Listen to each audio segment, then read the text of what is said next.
जय हिंद साथियों, मैं आपका साथी दुष्यंत कुमार एक बार फिर से आपका स्वागत करता हूं आपके अपने YouTube channel Dushyant tuition classes में। गाइस, जैसा कि आपको थंबनेल देखकर ही पता चल गया होगा, आज जो हम क्लास लेने जा रहे हैं वो क्लास आपकी क्लास 10 से है, जो कि साइंस से ली गई है गाइस। और साइंस में भी आपका फिजिक्स से ली गई है। और पहले ही चैप्टर का नाम जो है आपका प्रकाश का परावर्तन तथा अपवर्तन है। तो उसके कुछ इंपोर्टेंट टॉपिक जो कि हर साल बोर्ड में पूछे जाते हैं, उसको यहाँ आज हम क्लियर करते हैं। यहाँ पर देखिए, हेडिंग है या पहले ही जो आपका टॉपिक हमने लिया है बहुत ज़्यादा इंपॉर्टेंट है गाइज, और वो है रिफ्लेक्शन ऑफ लाइट, यानी प्रकाश का परावर्तन। तो क्या होता है प्रकाश का परावर्तन, यहां पर समझिए गाइज।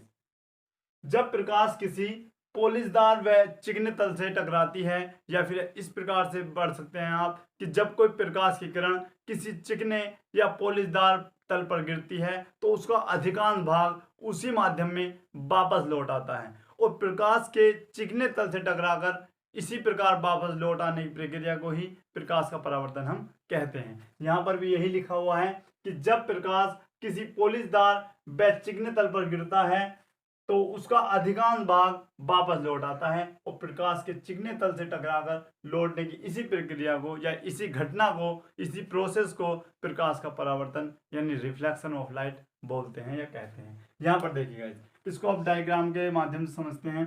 सबसे पहले हम क्या करते हैं, ये हमारा एक दर्पण होता है, या फिर आप चिकना तल भी ले सकते हैं।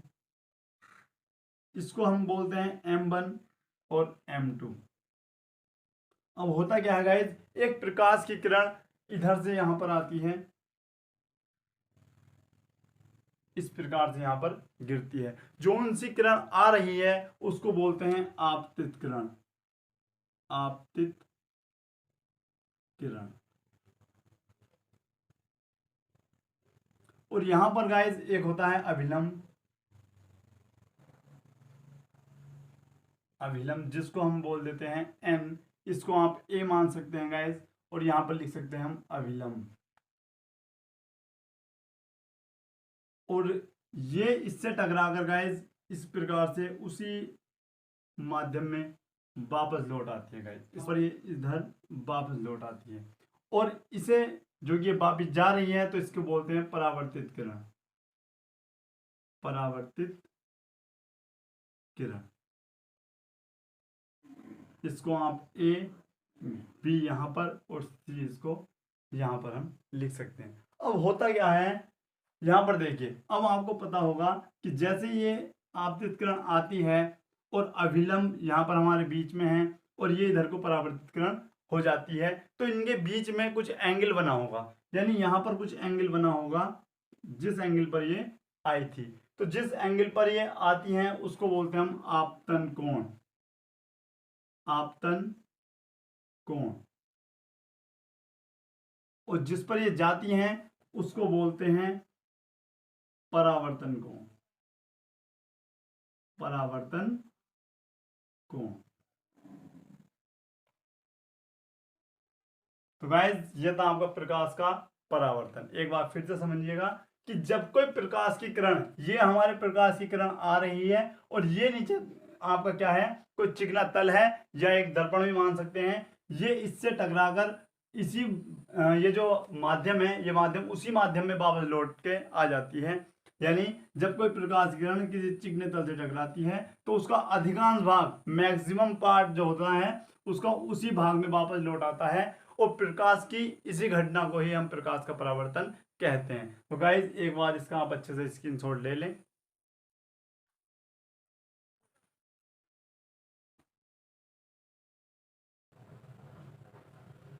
अब यहां पर देखिए गाइज, सबसे पहले ये था आपका प्रकाश का परावर्तन, और इसको भी करने में यहां पर हम लिख सकते हैं ये कोण आई होता है और ये कोण आर होता है। जिस प्रकार से घटना घटती है, यहाँ पर दो नियम लगते हैं, या इसके दो नियम होते हैं, ऐसे भी आप याद कर सकते हैं। यानी परावर्तन के नियम, यानी क्या परावर्तन के नियम होते हैं, यहाँ पर देखिए। पहला नियम जो होता है आपका, पहला आपतित किरण, याद रखिए गाइस, आपतित किरण आपतन बिंदु पर अभिलंब तथा परावर्तित किरण तीनों एक ही तल में होते हैं। यहाँ पर देखिए, ये भी इसी तल पर है, और ये भी इसी तल पर है, और ये भी इसी तल पर है। यानी क्या बोलेंगे, आपतित किरण, आपतन बिंदु पर अभिलंब तथा परावर्तित किरण तीनों एक ही तल पर होते हैं। दूसरा नियम क्या कहता है कि आपतन कोण, जिस पर ये किरण आ रही है उस एंगल को हमने क्या बोला था, आपतन कोण। यानी आपतन कोण आई जो होता है हमेशा परावर्तन कोण आर के बराबर होता है, या फिर इस प्रकार से भी याद कर सकते हैं कि परावर्तन कोण आर, यहां पर लिख भी रखा है कि परावर्तन कोण आर सदैव, ये इस प्रकार से लिख सकते हैं, परावर्तन कोण आर सदैव यानी हमेशा आपतन कोण आई के बराबर होता है। यहां पर लिख भी सकते हो कोण यानी एंगल आर बराबर एंगल आई। तो गाइस ये थी इसकी दो शर्तें या फिर नियम। याद रखिएगा प्रकाश की दो शर्तें भी लिखने को आ सकती हैं, या प्रकाश के परावर्तन का नियम भी आ सकता है। इस प्रकार से हम इसको याद कर लेते हैं। तो एक बार इसका भी आप अच्छे से स्क्रीनशॉट ले लें। आइए गाइस अब देखते हैं नेक्स्ट टॉपिक। यहां पर क्या है, प्रकाश का प्रतिबिंब, नहीं प्रतिबिंब क्या है।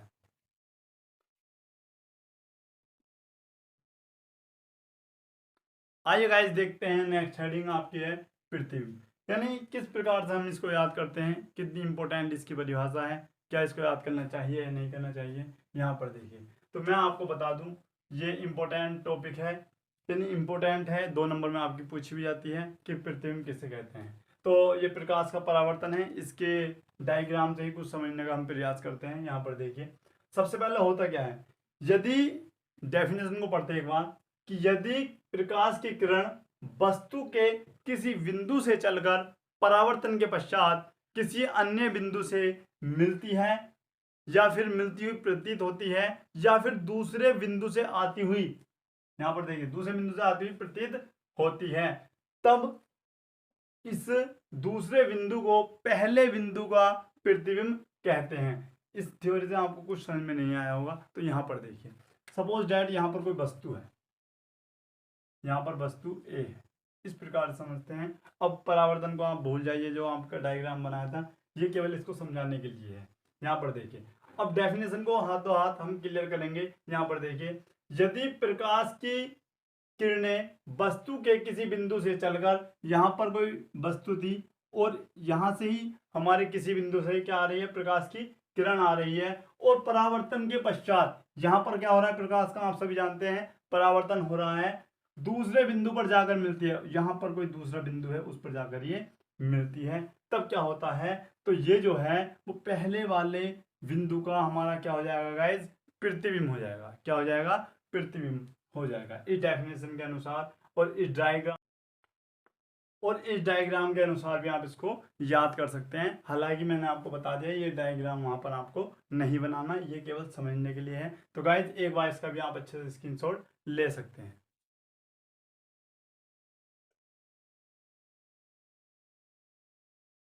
आइए गाइस अब देखते हैं प्रकाश का अपवर्तन। ये भी काफी ज्यादा इंपॉर्टेंट है, ये भी कई बार पूछा गया है। तो यहाँ पर देखिए जब कोई प्रकाश की किरण एक पारदर्शी माध्यम से दूसरे पारदर्शी माध्यम में प्रवेश करती है या जाती है, तो वह अपने मार्ग से विचलित हो जाती है।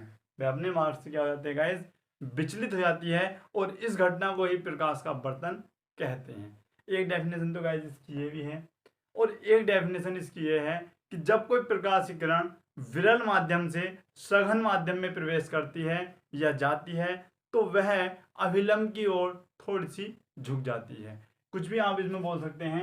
यहाँ पर समझिएगा, यहाँ पर 2 माध्यम है, यहाँ पर माध्यम नंबर 1 है, माध्यम 1, और ये आपका है माध्यम 2। 2 माध्यम है, और ये जो है आपका, ये आपका है अभिलंब,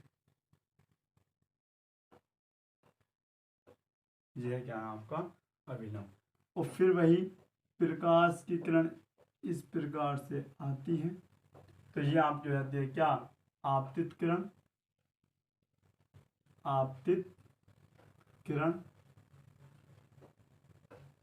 और ये अब यहाँ पर ये परावर्तित किरण नहीं होंगी, क्यों, ये परावर्तन नहीं कर रही, ये क्या होगी, अपवर्तित किरण होगी, और ये क्या होगी, थोड़ी अभिलंब ये जानी इस प्रकार थी सीधी, यहाँ पर देखिए इस प्रकार जानी थी, पर ये इस प्रकार नहीं है, थोड़ी सी अभिलंब की ओर झुक जाती है, इस प्रकार से हो जाती है। ये जिस एंगल पर आ रही थी ये आई था, और ये क्या हुआ आपका आर। इसको बोलते हैं ये इस प्रकार से नहीं गाइस, ये थोड़ा इस प्रकार से आप बनाएंगे, मतलब ये थोड़ी अभिलंब की ओर झुक जाती है, ये आपका एंगल हो जाता है आर, और इसको हम लिखते हैं अपवर्तित किरण, अपवर्तित किरण, क्योंकि ये माध्यम अलग है तो इसको हम इस प्रकार से भी डिनोट कर सकते हैं।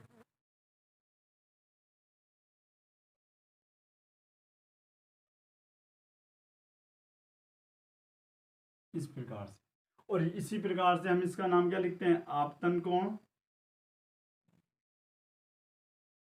और इसका नाम क्या लिखेंगे, अपवर्तन कोण। क्या लिखेंगे गाइस, अपवर्तन कोण, अपवर्तन कोण। और इसमें भी गाइस दो नियम बनते हैं, तो सबसे पहले आप इसका स्क्रीनशॉट ले लें, उसके बाद लिखते हैं गाइस।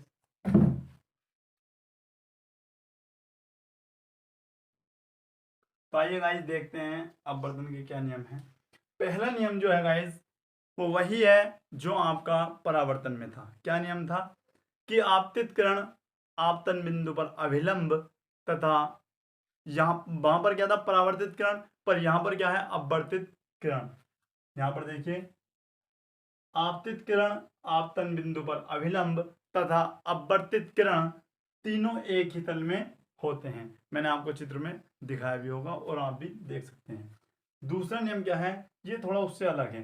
परावर्तन में क्या था, आपतन कोण तथा परावर्तन कोण दोनों सदैव बराबर होते हैं। यहां पर क्या है, आपतन कोण की साइन, साइन बोलते हैं गाइस जया, साइन को जो हमने पढ़ा होगा, ये आपतन कोण की साइन तथा एक निश्चित तरंगदैर्ध्य के लिए अपवर्तन कोण की साइन की निष्पत्ति जो होती है एक नियत होती है। यहां पर देखिए इसको हम लिख भी सकते हैं, sine I upon sine are equal to पहले माध्यम के सापेक्ष दूसरे का अपवर्तनांक, ये भी लिख सकते हैं। या फिर इसको इस प्रकार से लिख सकते हैं, या फिर sine I upon sine are equal to n2 upon n1 बराबर नियतांक, ये भी आप इसको लिख सकते हैं।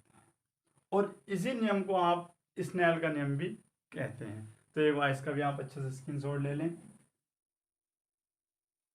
तो गाइज आज के लिए इतना ही।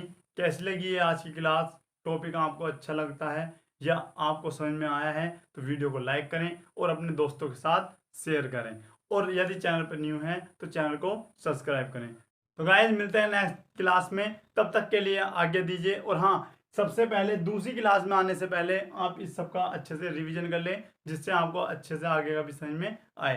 तो मिलते हैं जल्दी नेक्स्ट वीडियो में, तब तक के लिए जय हिंद जय भारत।